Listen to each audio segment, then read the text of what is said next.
doctors valued money more than human life. Dollars worth gold and a handshake made things right. The world looked up to us, we owed no one a dime. Americans owned America, and God was on our side. They're taking our freedoms, we can't afford to lose. We vote, but Congress won't listen to me and you. TV news blinds us and we don't hear the truth. America's the cradle of freedom, but don't rock the red, white, and blue.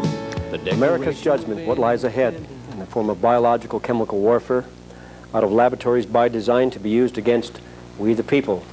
Let me prove my point. But first, let me remind you of where we came from at the beginning of this talk in part one. We talked about negative population growth incorporated. How can we put an end to the mass starvation and suffering? There is only one answer: drastic reduction in the numbers of people. No other solution, they say. To drop the U.S. population to 150 million and world population to 2 billion maximum. And according to reports that we've had, like Global 2000 report that James Gustav Speth did for the Carter administration, it's supposed to happen, is supposed to have happened and be all done with by the year 2000. And that's close, so we better get on with it here, folks. Now, the Cobden clubs have even been more sinister about it. U.S. Representative Gebhardt is a part of their club. At least his phone number used to be part of it.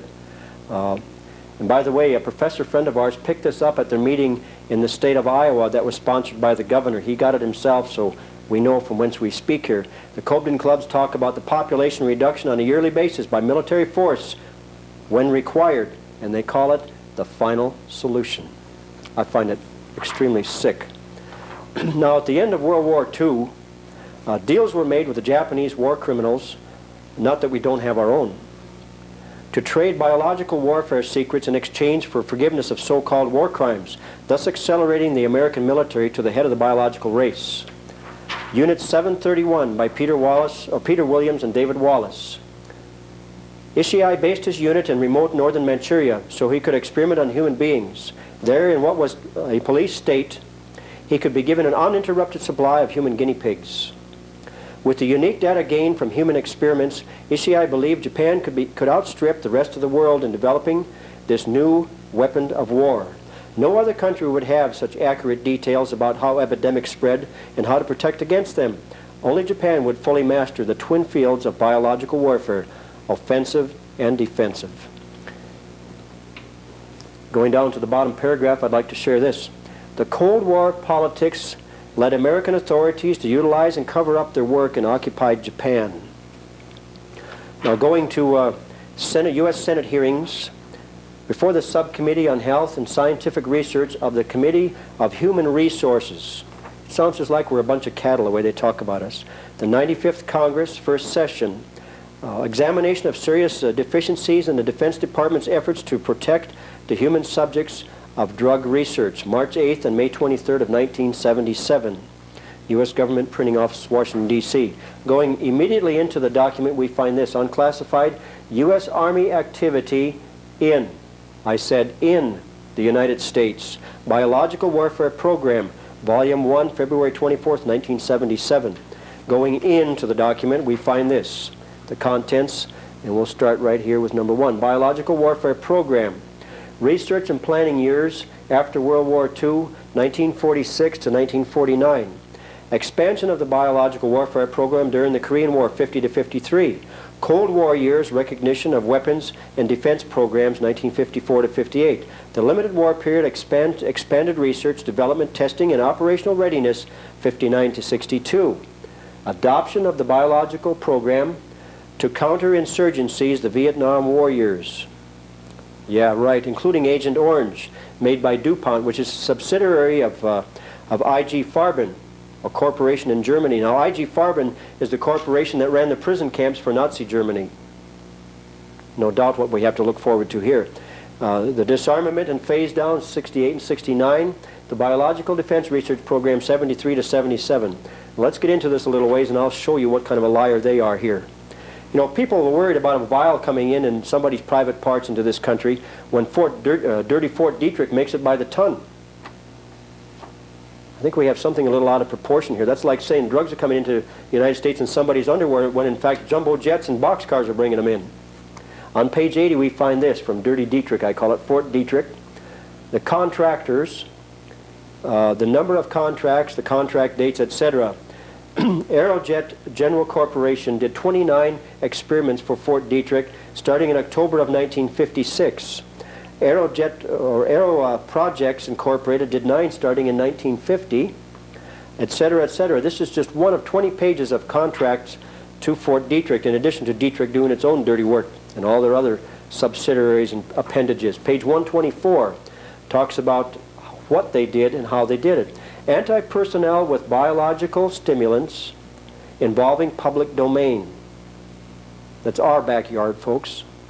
Anti-personnel with biological stimulants not involving public domain. What does that mean? If it's not public, there's not too many other choices. It still involves either us or our children, doesn't it? Number 4, anti-personnel with pathogenic agents. Pathogenic means disease-causing. Number 5, anti-crop with pathogenic agents including public domain. Is that where Colonel Bunt came from, to short-circuit the food supply? No doubt. I'm just going to cover a couple of these because that's all I'll make reference to later. Bacillus globuli, which means to produce endosporins which attack the cells. It can be pathogenic or disease-causing. Seriaceae, marcescens, to wither away or become faint or weak, like the Gulf War syndrome, isn't it? And skipping down here, however you say this, Escherichia or E. coli, a bacteria found in the colons of humans and some animals and sprayed on us and our food. How do you like that? So mighty sick people we have out there, isn't there? And this is where they were using these agents. Biological field test, anti-personnel, biological stimulants involving public domain.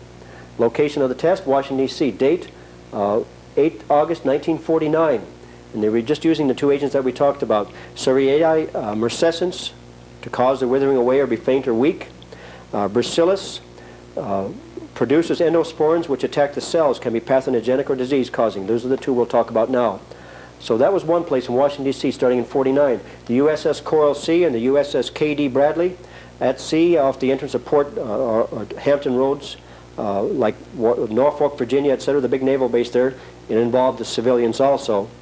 San Francisco, California, Port Hueneme, California, Panama City, Florida, in both offshore and between Port Hueneme and Point Mugu, California, near Santa Barbara.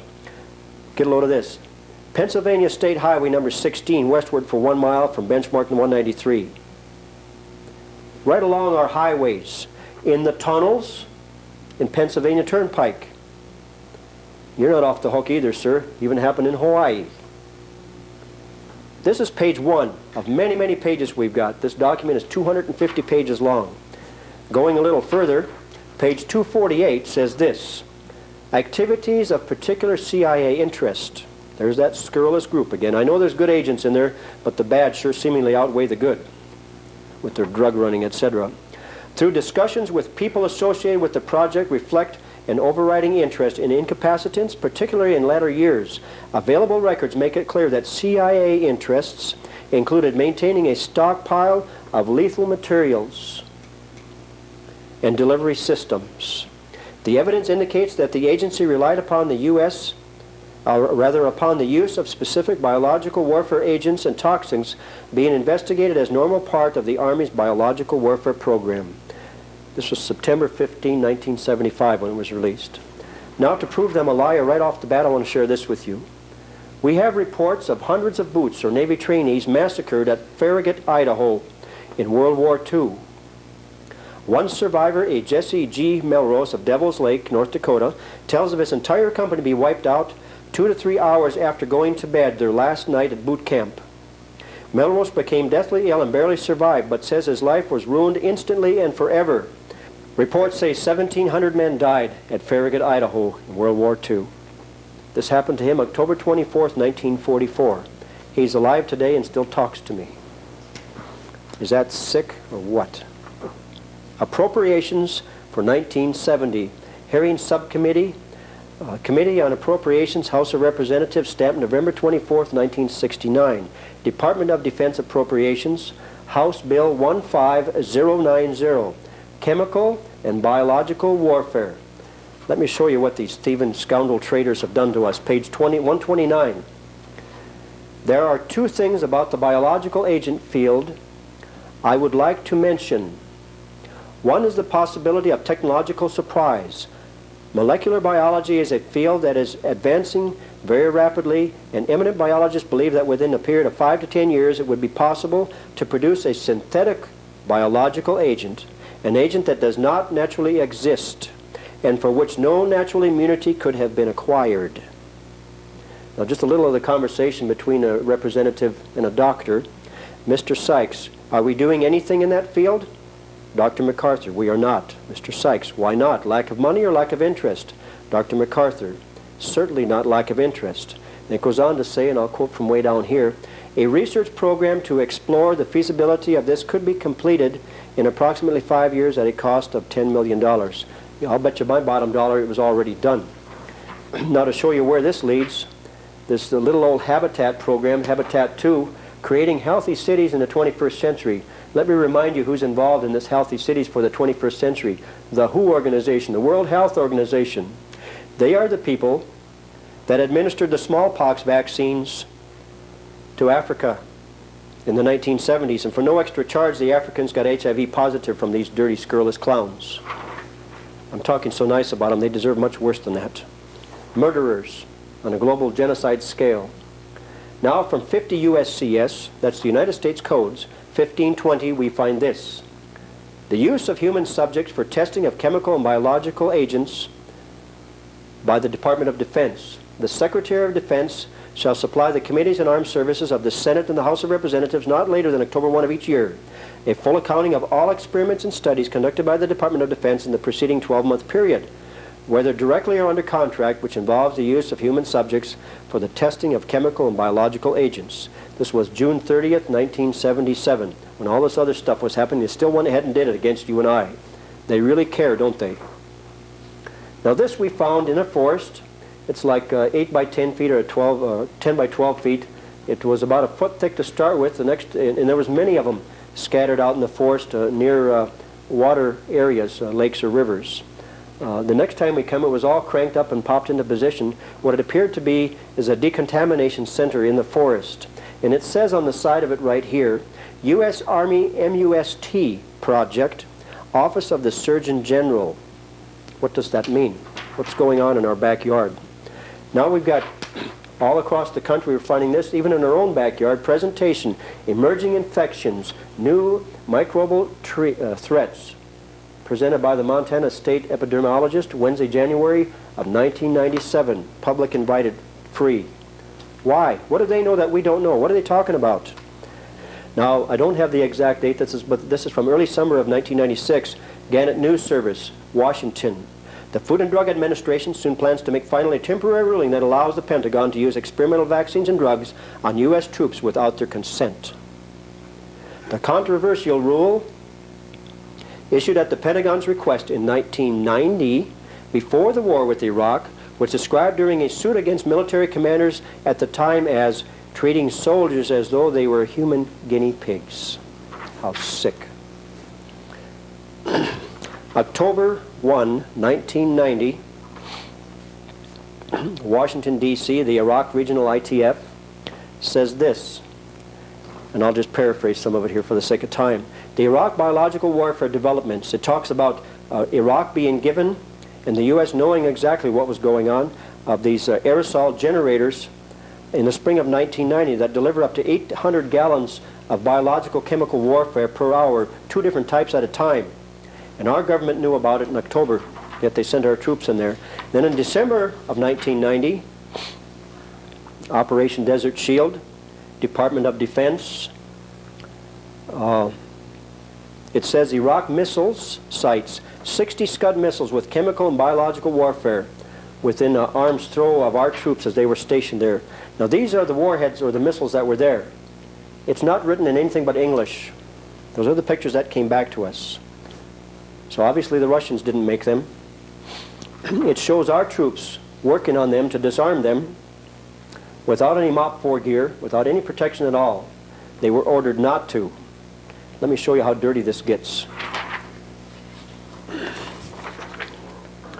Now this is, it says the country, Iraq, Egypt, Department of Defense, but it says it's classified. That's just too bad. The public's going to know. February 9th of 1991. Title, The Disease Epidemic Overwhelming Iraqi Cities. 50 soldiers were killed by their own biological weapons. Well, I'm sorry to say it wasn't their weapons, it was our weapons. Now there's a man in mainstream media that I'd like to pat on the back. He stood taller than any man I know in media. His name is Tom Grant. He and the station he worked for, KREM 2 in Spokane, Washington, have been the only television station in America thus far who had the courage to put the truth out on the Gulf War illness. We thank you for your courage and fair journalism, Tom. Joyce Riley, a registered nurse, a captain with the U.S. Air Force in active reserve right now, caught the desert or the Gulf War syndrome by treating some of the soldiers as she was en route in her aircraft. She sold her little baby grand piano and bought an ad in the Washington Times, November of 1996, that says this, November 3rd of 96. Contrary to what the Pentagon is telling you, there is a deadly Gulf War biological disease ravaging our troops, and it is contagious. Approximately 15,000 Gulf War veterans are already dead, and between 100 and 200,000 troops are sick, disabled, or dying. According to Senate testimony from ex-Senator Donald Regis, February to October 94, Senate reports 103-900 and 103-994. Biological weapons were manufactured, sold, and shipped to Iraq with the full knowledge of the Bush administration, Department of Commerce, and Center of Disease Control. These Gulf War diseases are contagious, and 75% of Gulf War veterans report the disease now spread to their spouses and children. How sick. The disease is a public health hazard spread by blood transfusion, sex, perspiration, I may add coughing. Every sitting senator in 1994 heard this information. This includes ex-Senate Majority Leader Bob Dole, whose wife Elizabeth Dole oversees 50% of the blood transfusions in this country via the American Red Cross. Boy, are we safe in this nation today.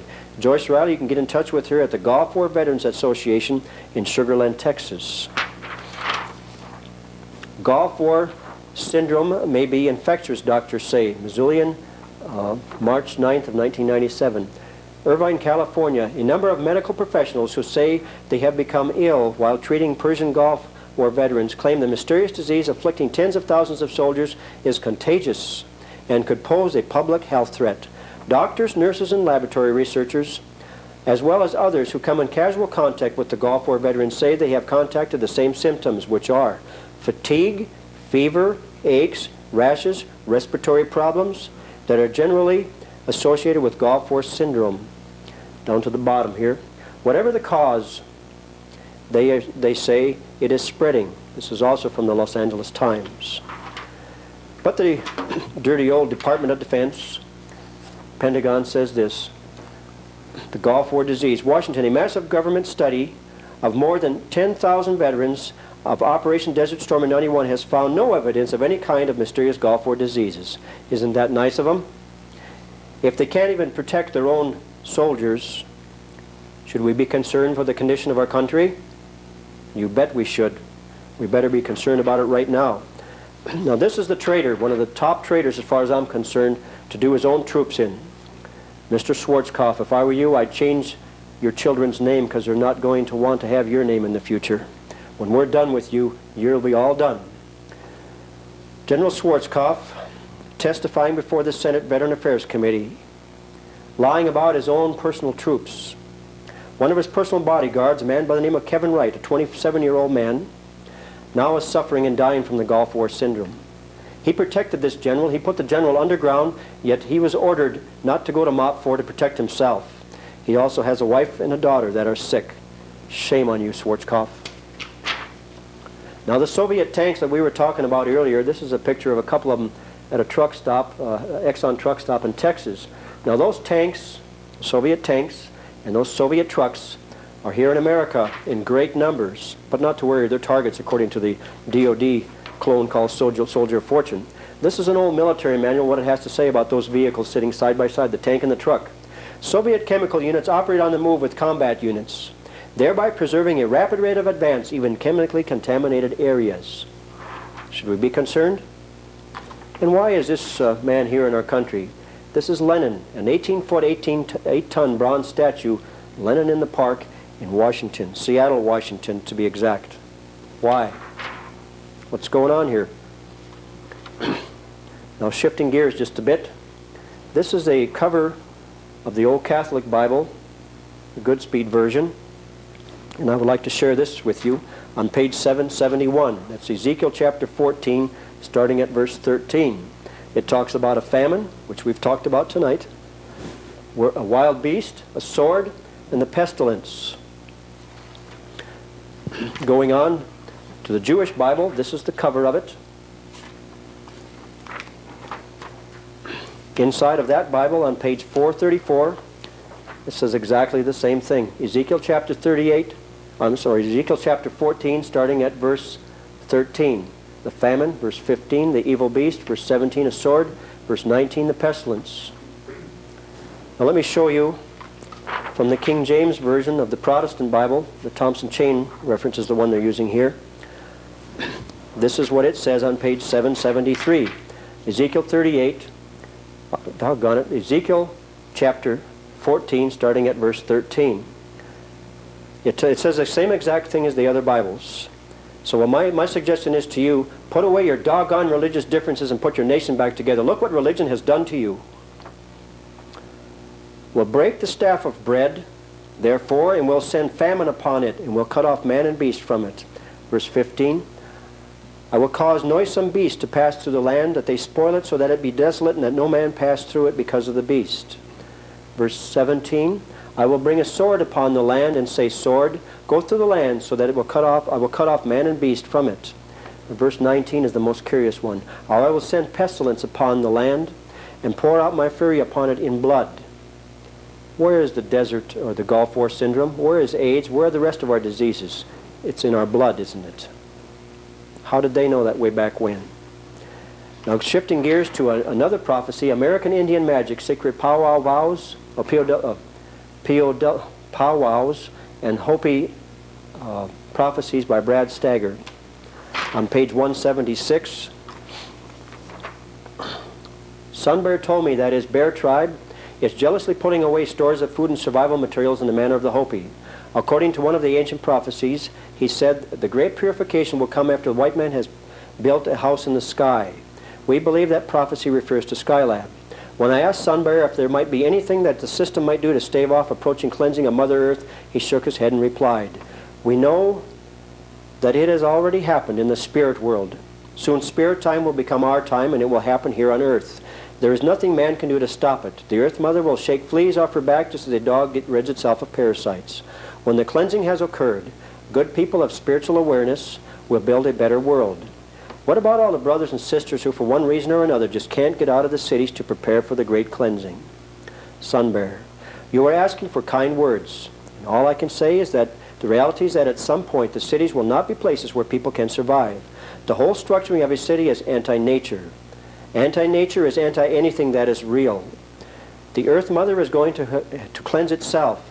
The people are going to have to cleanse themselves by getting rid of past concepts of things and by coming into harmony with the land. It will be important to find people to whom you can relate, a group that can come together and offer harmony.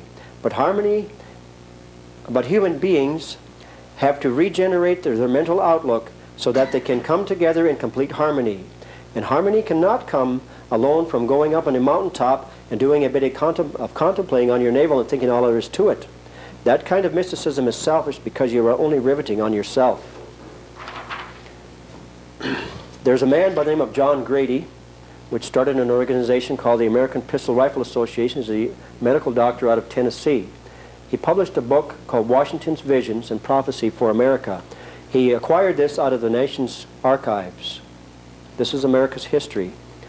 Washington had 3 visions. The first he had is showing him kneeling at Valley Forge, which was the first vision that he had in the conflict that he was involved in. The second one that he had was the war between the states that put brother against brother. But the third one is the one we're going to talk about tonight. And again I heard the mysterious voice saying, "Son of the Republic, look and learn." At this the dark shadowy angel placed a trumpet to his mouth and blew 3 distinct blasts. Taking water from the ocean, he sprinkled it upon Europe, Asia, and Africa.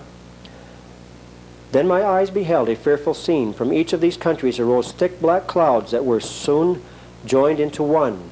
Throughout this mass there gleamed a dark red light, by which I saw hordes of armed men who moved with the cloud, marched by the land and sailed by sea to America.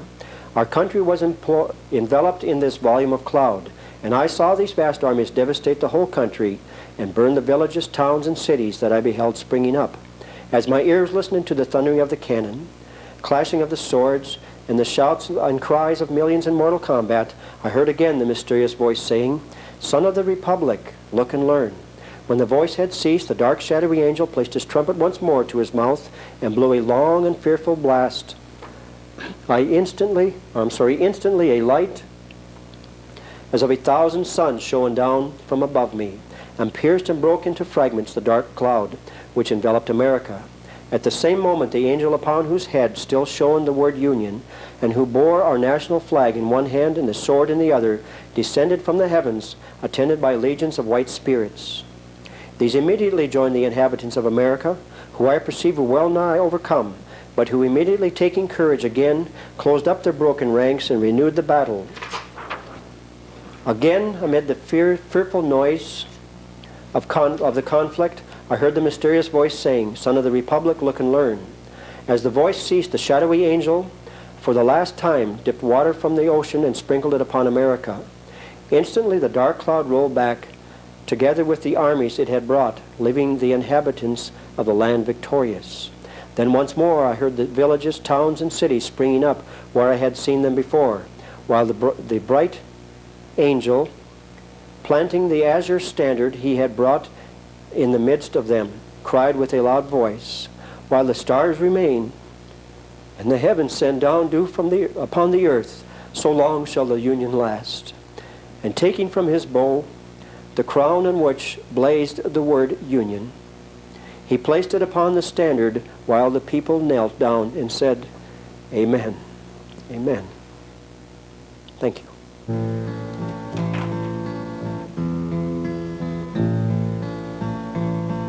In the shadow of the government, there are names upon the wall.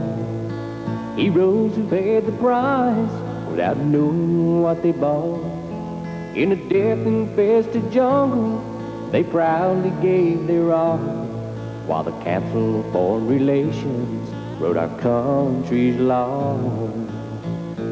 Will you stand up with the patriots? Can you hear this country's call? The UN's New World Order has shackles for us all. If you love wealth more than freedom and lack the courage for liberty, crouch down and lick the hands that feed you. Let a patriot stand with me. Traitors to the Constitution, vermin low enough to crawl. In the shadow of our government, put those names upon the wall. Can't you hear her cry for freedom? Liberty's backed against the wall. Uncle Sam has ignored her.